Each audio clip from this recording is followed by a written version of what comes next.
Very refreshing good morning students. आप सभी का हिंदी की इस कक्षा में स्वागत है। आज हम हिंदी व्याकरण से जो पढ़ने वाले हैं वो टॉपिक है उपसर्ग व प्रत्यय। तो चलिए देखते हैं। जैसा कि आप यहाँ देख रहे हैं, चित्र में शब्द बने हैं। बीच में एक शब्द है, उससे जुड़े हुए 4 शब्द दिए गए हैं। तो इससे ये समझ में आ रहा है कि इन शब्दों को जोड़कर हम नए शब्द बना सकते हैं। कभी हम शब्दों को आगे जोड़ देते हैं और कभी हम शब्दों को पीछे, आगे पीछे जोड़ने से एक नए शब्द का निर्माण होता है। तो वही हम आगे देखेंगे। जब हमने शब्दों के बारे में पढ़ा था तब हमने जाना था कि रचना के आधार पर 3 भेद होते हैं, रूढ़, यौगिक और योग रूढ़। तो जो रूढ़ शब्द होते हैं उनमें परिवर्तन नहीं आता, परंतु जो यौगिक और योग रूढ़ शब्द होते हैं इनमें परिवर्तन आता है। इनमें हम शब्द बना सकते हैं 4 प्रकार से: उपसर्ग जोड़कर, प्रत्यय जोड़कर, संधि और समास के द्वारा। आज 4 प्रकार से हम यौगिक और योग रूढ़ शब्दों का विस्तार कर सकते हैं: संधि, समास, उपसर्ग व प्रत्यय को इनके साथ जोड़कर। तो अगर ये पूछा जाए कि शब्दों का विस्तार किस प्रकार से किया जाता है, तो 4 प्रकार से: उपसर्ग जोड़कर, प्रत्यय जोड़कर, संधि और समास को जोड़कर। तो संधि और समास जो है वो हम व्याकरण के अगले भाग में देखेंगे। आज हम जो पढ़ेंगे वो है उपसर्ग और प्रत्यय। तो सबसे पहले उपसर्ग की परिभाषा, उसके भेद और उससे जुड़े कुछ उदाहरण को हम देखते हैं। उपसर्ग वह शब्दांश होता है जो किसी शब्द के पहले जुड़कर एक नया शब्द बनाता है। अब शब्दांश बोला है मतलब अंश, छोटा सा भाग होता है, ज़्यादा बड़ा जो शब्द होता है वो आगे नहीं जुड़ता, इसलिए शब्दांश लिखा है। तो किसी भी शब्द के जब आगे कोई शब्द जोड़कर कोई नया शब्द बनाया जाए तो वहाँ पर उपसर्ग होता है। क्या उपसर्ग होता है? जो आगे शब्द जुड़ रहा है वो। साधारण शब्दों में कहेंगे, उपसर्ग वह शब्दांश है जो किसी शब्द के पहले जुड़कर एक नया शब्द बनाता है। की परिभाषा को जब हमने जाना तो 2 शब्द आए हैं, एक वो जो आगे जुड़ रहा है अर्थात उपसर्ग, और एक वो जिसके साथ वो जुड़ रहा है अर्थात मूल शब्द। ठीक है, तो 2 शब्द होंगे। पहला होगा मूल शब्द, मतलब जो मुख्य शब्द है, इसके साथ हम क्या जोड़ेंगे? उपसर्ग। अब उपसर्ग आगे जुड़ता है ना। तो हम देखते हैं उदाहरण। जैसे कि एक उदाहरण मैंने लिया, ये ले लिया गुण। अब इसके साथ आगे जोड़ना है तो प्लस आगे लगा दिया। यहाँ मैंने लिख दिया सद। क्या बना? सदगुण। तो ये जो है आगे जुड़ा है, इसलिए ये क्या है? ये है उपसर्ग और ये मूल शब्द। ये क्या है? ये हुआ मूल शब्द। तो दोनों मिलके क्या बना रहे हैं? सदगुण। फिर एक और उदाहरण ले लेते हैं, जैसे कि अज्ञान। तो ये जो आ है ये होगा उपसर्ग और ये जो ज्ञान है ये कहलाएगा मूल शब्द। मिलकर क्या बना रहे हैं? अज्ञान, जिसे हम नया शब्द कह सकते हैं। मिलके एक नया शब्द बनाया। ज्ञान तो पहले से एक शब्द था ही, उसके साथ ये आ जुड़ा और दूसरा एक शब्द बन गया अज्ञान। तो ये हुआ मूल शब्द और उपसर्ग। आगे उपसर्ग को 4 वर्गों में बांटा गया है। पहला संस्कृत के उपसर्ग, दूसरा हिंदी के उपसर्ग, तीसरा उर्दू के उपसर्ग और संस्कृत के कुछ अव्यय। अर्थात उपसर्ग जो हैं वो 4 प्रकार से हिंदी में लिए गए हैं, संस्कृत से, हिंदी से, उर्दू से और कुछ अव्यय भी संस्कृत से लिए गए हैं। पहले हम देखते हैं संस्कृत के उपसर्ग। यहाँ टेबल दी गई है, उसमें आपको कुछ उपसर्ग दिए गए हैं और उनका अर्थ भी दिया गया है। जैसे कि आ, ये जो आ है ये संस्कृत का उपसर्ग है अर्थात संस्कृत भाषा से हिंदी में लिया गया है। जैसे कि अभाव, उसका अर्थ है नहीं। जहाँ पर अभाव या कमी वाली शब्द को दिखाना होता है वहाँ पर अ उपसर्ग का प्रयोग करते हैं। जैसे अन्याय मतलब न्याय की कमी, अज्ञान अर्थात ज्ञान की कमी। फिर आ मतलब उसके सहित, जैसे आजीवन मतलब जीवन भर, आजन्म मतलब जन्म के साथ, आगमन मतलब आया हुआ।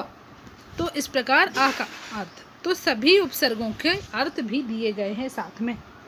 जैसे कि अन मतलब यहाँ भी नहीं, अभाव, अति मतलब बहुत ज़्यादा, अप मतलब बुरा, अभी मतलब सामने या और, जैसे कि अभिनय, अभिप्राय, अभिलाषा, अव मतलब बुरा, प्रा मतलब आगे, जैसे प्रवेश, प्रबल, प्रवचन, प्रति, उप, दुर। इस प्रकार संस्कृत के अव्यय आपको यहाँ दिए गए हैं, उनका अर्थ दिया गया है और कुछ उनसे बनने वाले नए शब्द भी दिए गए हैं।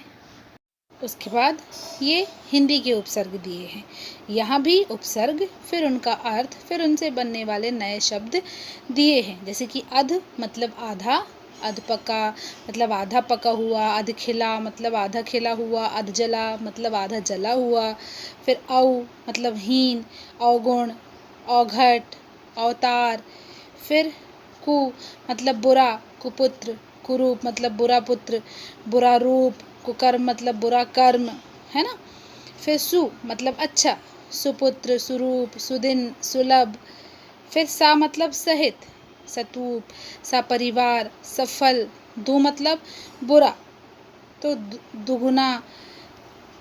दु का मतलब बुरा भी हो सकता है, दोगुना भी हो सकता है और हीन भी हो सकता है। कैसे? एक शब्द के अनेक अर्थ हो सकते हैं।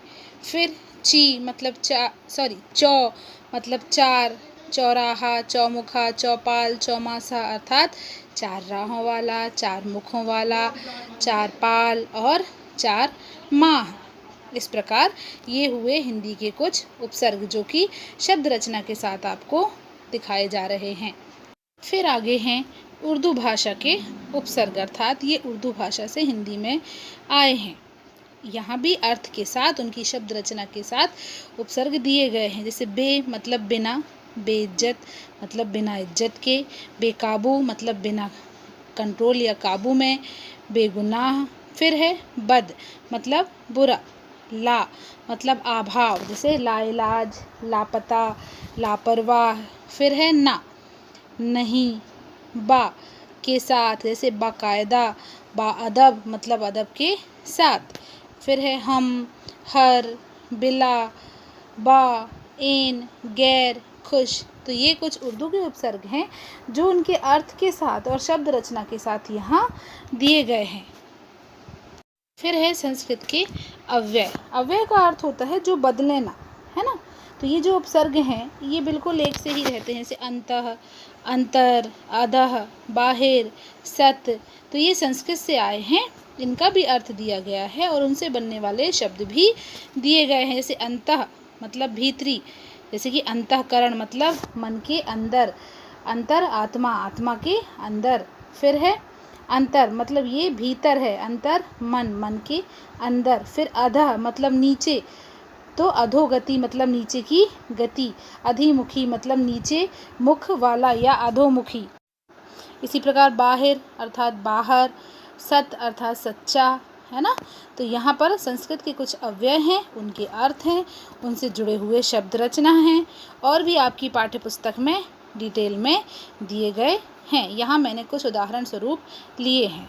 अभी हमने उपसर्ग, उपसर्ग के भेद या वर्गीकरण और उनके बारे में विस्तार से उदाहरण सहित जाना। अब हम आगे प्रत्यय, प्रत्यय के भेद और प्रत्यय की परिभाषा, भेद की परिभाषा, उन्हें सब हम उदाहरण के द्वारा आगे जानेंगे। तो शुरुआत करते हैं प्रत्यय से कि प्रत्यय होता क्या है। दिए गए चित्र में आप देखिए कि एक शब्द दिया है चढ़, उसके साथ 3 प्रत्यय लगाए गए हैं, आना, आई और एया मतलब चढ़ाना, चढ़ाई और चढ़ैया। इसी प्रकार रंग के साथ भी 3 प्रत्यय हैं, ईन, ईला और आई अर्थात रंगीन, रंगीला और रंगाई। मूल शब्द को पहले बोल रही हूँ, बाद में उसके साथ जो शब्द जुड़ा है उसे बोल रही हूँ। अर्थात प्रत्यय कहाँ जोड़े जाते हैं? पीछे। तो हम इसे कैसे परिभाषित करेंगे? जो शब्दांश किसी शब्द के पीछे जुड़कर नया शब्द बनाता है और मूल शब्द के अर्थ में परिवर्तन कर देता है, उसे प्रत्यय कहते हैं। अर्थात शब्द मूल शब्द के पीछे जुड़ता है, जबकि इससे उल्टा हमने उपसर्ग क्या देखा था? वो मूल शब्द के आगे जुड़कर नया शब्द बनाता था, और प्रत्यय मूल शब्द के पीछे जुड़कर नया शब्द बनाता है। तो इसे परिभाषित कर सकते हैं, वे शब्दांश जो मूल शब्द के पीछे जुड़कर नया शब्द बनाएं, प्रत्यय कहलाते हैं। तो ये उदाहरण देख सकते हैं आप प्रत्यय के। लिखाई और रंगीला, किस प्रकार आई और ईला प्रत्यय का प्रयोग किया गया है। आप यहाँ देख सकते हैं बहुत सारे उदाहरण हैं, जैसे चोर के साथ ई प्रत्यय लगाकर चोरी, पंच के साथ आयत प्रत्यय लगाकर पंचायत, इसी प्रकार ससुर के साथ आल ससुराल, लोटा के साथ इया लुटिया, जय के साथ कार जयकार प्रत्यय जोड़े जाते हैं। प्रत्यय को दो प्रकार से विभक्त किया गया है, कृत प्रत्यय और तद्धित प्रत्यय। इसमें हम ये जानेंगे कि कैसे मूल शब्द में कौन कौन से प्रत्यय जोड़कर कैसे उन्हें नाम दिया गया, अर्थात मूल शब्द कौन से होंगे जो ये प्रत्यय पीछे जुड़कर उन्हें परिवर्तित करेंगे। तो सबसे पहले हम देखते हैं कृत प्रत्यय के बारे में। कृत प्रत्यय अर्थात कृत प्रत्यय किसके साथ जोड़े जाते हैं? धातु या क्रियाओं के साथ। क्रिया को ही हम धातु कहते हैं। धातु मूल रूप होता है शब्द का। ओके, तो हम क्या इसे परिभाषित करेंगे? धातुओं या क्रियाओं के अंत में जिन प्रत्ययों को लगाने से संज्ञा विशेषण आदि शब्द बन जाते हैं, वे कृत प्रत्यय कहलाते हैं। अर्थात इनकी पहचान क्या है? इनका जो मूल शब्द होता है वो या धातु होती है या क्रिया होती है, उसके साथ ये प्रत्यय के रूप में लगाए जाते हैं और विशेषण या संज्ञा का निर्माण करते हैं। चलिए देखते हैं। प्रत्यय की परिभाषा कह रही है कि जो कृत प्रत्यय है वो धातु या क्रियाओं के अंत में जुड़ते हैं, जैसे कि लिख। लिख एक धातु है, इसके साथ हम प्रत्यय जोड़ते हैं, जैसे कि हमने जोड़ दिया आई। और लिख एक क्रिया भी है ना, लिखने का काम होता है, क्रिया होती है। तो ये क्या हुआ? जो लिख है ये हुआ मूल शब्द या धातु, क्योंकि धातु के साथ जुड़ते हैं। और जो आई हुई ये हुआ प्रत्यय। तो बना क्या? लिखाई। ठीक है, बना एक क्रिया का ही दूसरा रूप। तो क्रिया का ही दूसरा रूप बना। तो इससे हम क्या अंदाज लगा सकते हैं कि जब हम क्रिया या धातु देखेंगे तो हम बता सकते हैं कि ये कृत प्रत्यय का उदाहरण है। एक और उदाहरण ले लेते हैं हम, जैसे कि हंस। हंस के साथ मैंने प्रत्यय लगा दिया ई। ठीक है, ये हुआ क्रिया या मूल शब्द और ये हुई प्रत्यय। क्या बना? हंसी। तो इस प्रकार कृत प्रत्यय का उपयोग करते हैं। जो प्रकार है वो है तद्धित प्रत्यय। तो चलिए तद्धित प्रत्यय के बारे में जानते हैं। तद्धित प्रत्यय क्या होता है? वो प्रत्यय जो कि क्रिया को छोड़कर अन्य सभी शब्दों के अंत में लगकर एक नया शब्द बनाए, वो होते हैं तद्धित प्रत्यय। क्रिया को छोड़कर क्यों? क्योंकि क्रिया तो कृत प्रत्यय में लग गई या धातु तो कृत प्रत्यय में लग गया। तो जब हम क्रिया के साथ लगा देंगे तो वो फिर कैसे तद्धित प्रत्यय बनेगा, है ना? तो क्या परिभाषा हुई? क्रिया के अतिरिक्त जिन भी शब्दों के साथ या अंत में लगकर नया शब्द बनाए वो है तद्धित प्रत्यय।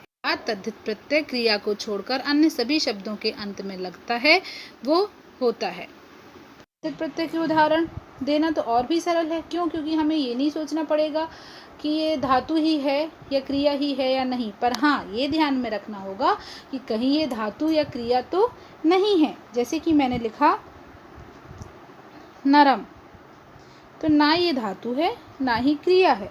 मैंने इसके साथ क्या जोड़ दिया? ई प्रत्यय।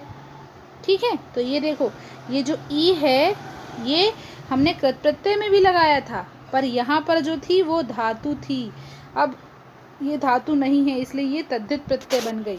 ये कंफ्यूज मत हो ना कि ई तो ऊपर भी थी, आई तो कृत प्रत्यय में भी था, लेकिन इसको ध्यान में रखकर आप बता पाएंगे कि वो कौन सा प्रत्यय है, कृत या तद्धित। तो यहाँ ये क्या है, नरम, ये कोई क्रिया नहीं है, क्या बना, नरमी। तो ये जो ई है यहाँ पर तद्धित प्रत्यय है। एक और उदाहरण हम देख लेते हैं, जैसे कि हमने ईला, ईला जो है ये ऊपर भी कृत प्रत्यय में भी हमने आगे देखा था और यहाँ पर भी इसके उदाहरण आएंगे। उसी प्रकार ना भी, बहुत सारे ऐसे बिल्कुल एक जैसे प्रत्यय हैं जो दोनों में प्रयोग होते हैं। अब हम एक और उदाहरण देख लेते हैं, जैसे कि पशु, ये संज्ञा हुई, हमने इसमें क्या लगा दिया, त्वा, तो ये हुआ प्रत्यय, तद्धित प्रत्यय, ये इसके साथ मिलकर बनाएगा पशुत्व। बहुत सारे उदाहरण हैं, जैसे कि गुण हो गया मूल शब्द, हमने इसमें प्रत्यय लगा दिया तद्धित प्रत्यय वान, बना गुणवान। तो इस प्रकार तद्धित प्रत्यय और कृत प्रत्यय की पहचान कर सकते हैं। कृत प्रत्यय में क्या होगा, धातु या क्रिया,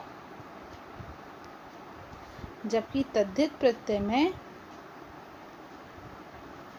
ये दोनों नहीं होंगे, बाकी इनको छोड़कर सभी हो सकते हैं। ओके, तो ये हुआ कृत और तद्धित प्रत्यय।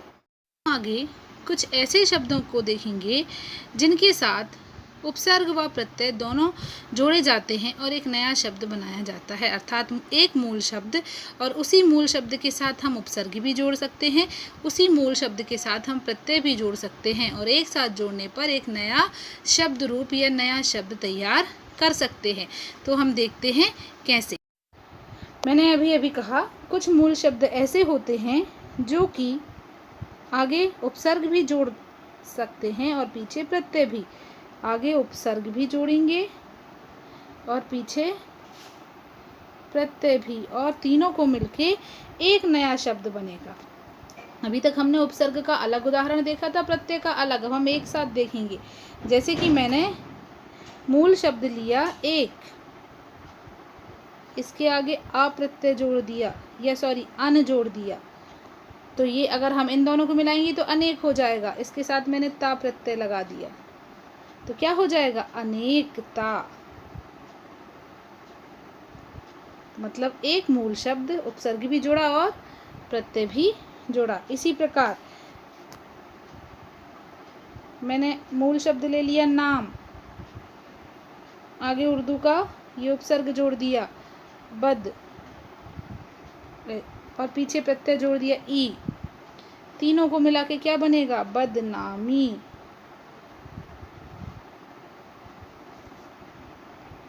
और भी उदाहरण हैं, जैसे कि अविश्वासी, लापरवाह, स्वदेशी। देखो, देश के साथ मैंने स्वा उपसर्ग लिया और ई प्रत्यय लिया, तीनों को जोड़ के क्या बना दिया, स्वदेशी। तो इसी प्रकार बहुत सारे ऐसे शब्द हैं जो यहाँ इस टेबल में दिए गए हैं, जैसे कि अनेकता, अविश्वासी, अनैच्छिक, बदनामी, अपमानित, परतंत्रता, स्वदेशी, चिरस्मरणीय, लापरवाही, दुस्साही, और भी अनेक शब्द हैं जो कि एक मूल शब्द के साथ उपसर्ग व प्रत्यय दोनों को जोड़े जाते हैं। तो आज के इस भाग में हमने उपसर्ग, परिभाषा और उसके भेद तथा प्रत्यय, परिभाषा व उसके भेदों को उदाहरण के साथ जाना। तो आज के इस व्याकरण की क्लास को हम यहीं समाप्त करते हैं। धन्यवाद। इसी प्रकार वीडियो को देखते रहिए, पसंद आए तो लाइक करिए, अगर कोई सुझाव हो तो कमेंट करिए, वीडियो को शेयर करिए और सब्सक्राइब करिए। Thank you for watching.